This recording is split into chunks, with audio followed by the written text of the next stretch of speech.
नेताजी जयंती अवसर में कैवल्य साहित्य संसद तरफ राज्यस्तरीय जय हिंद लोक साहित्य समारोह अनुष्ठित कटक श्रीरामचंद्र भवन में आयोजित कार्यक्रम में कटक सदर विधायक प्रकाश चंद्र सेठी मुख्य अतिथि भाव में जोगदे नेताजी सेवा सम्मान 2025 प्रदान कर वरिष्ठ स्तंभकार सुसाहित्यिक श्रीराम दास मुख्य अतिथि वक्ता भाव में जोगदे कैवल्य साहित्य संसद पक्षर सम्मानित कर अवसर में सुसाहित्यिका तथा कवयित्री डॉक्टर स्नेहाश्री स्वाई अतिथि भाव में जोगदे कार्यक्रम में नेताजी जातीयतावाद दर्शन शीर्षक आलोचना चक्र और राज्यस्तरीय कविता पाठ आयोजन कर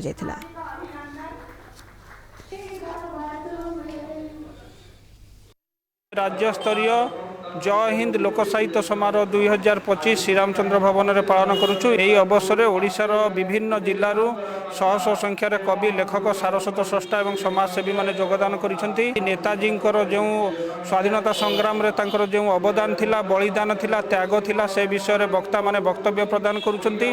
समस्ते कविता पाठ करुचंती। आमर ए कार्यक्रम संपूर्ण सफल होइछि।